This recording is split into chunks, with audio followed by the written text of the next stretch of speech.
कराची का दिल समझा जाने वाला इलाका लियारी अपनी तहजीब, अपने कल्चर और यहाँ के खेल की वजह से अपनी एक खास पहचान रखता है। कराची का ये इलाका अक्सर जराइम पेशा अफराद की मौजूदगी के हवाले से भी खबरों की जीनत बनता रहा है। कराची शहर का ये इलाका लियारी असल में कैसा है और यहाँ बसने वाले क्या कहते हैं, ये जानते हैं इस रिपोर्ट पे। सुरिंदर फिल्म बना दी, उसमें हमारी कम्युनिटी को निशाना बनाया गया, हमारे लोगों को निशाना बनाया गया।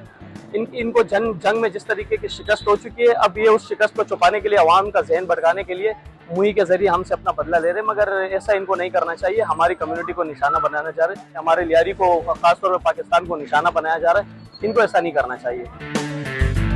जो अभी धुरंधर फिल्म आई है, जिसमें नेगेटिव जो दिखाया गया लियारी के हवाले से, इस तरह लियारी नहीं है। वो बिल्कुल गलत प्रोपेगेंडा मूवी है। एक वक्त था जब लियारी के हालात ठीक है, ख़राब थे। 2008 से लेके 2013 तक का एक पूरा ये 5 साल का दौर था जो लियारी में गैंगवार का दौर था और दीगर जराइम पेशा अनासरियाँ मौजूद थे। लेकिन अल्हम्दुलिल्लाह 2013 के बाद लियारी का एक पॉजिटिव फेस आपके सामने है। यहाँ पे कोई जराइम पेशा अनासर नहीं है और जो मीडिया में या जो पूरी वर्ल्ड वाइड बताया जाता है या मूवीज़ के ज़रिए कि लियारी एक जराइम पेशा इलाका है, इस तरह की कोई चीज़ यहाँ नहीं है। बहुत कम लोगों को पता होगा कि पाकिस्तान का जो चीफ जस्टिस सैयद सजाद अली शाह है, उनका ताल्लुक भी लियारी से था। लियारी तो एक बहुत पुरअमन बल्कि मोहब्बत की जगह है। यहीं मैं पैदा हुआ, पला बड़ा और इस एज तक पहुँचा हूँ। एक तो ये कि कराची की कदीम तरीन बस्ती है।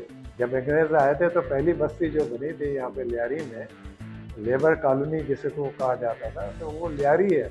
क्रिश्चियंस भी हैं यहाँ पर, हिंदू भी हैं, सब मिलजुल कर रहते हैं। हमारे यहाँ फुटबॉल खेला जाता है, मिनी ब्राज़ील भी इसको कहा जाता है। तो खेलों के हवाले से बहुत टैलेंटेड बच्चे हमारे पास मौजूद हैं। हर लिहाज से आप देख लें, लियारी के अंदर बहुत स्कोप मौजूद है। मसला ये है कि हुकूमत वक्त की तरफ से तवज्जो देने की ज़रूरत है, तो यहाँ वो तवज्जो नहीं दी जाती है, तो इसलिए लियारी बहुत ज़्यादा पीछे है इस मामला में।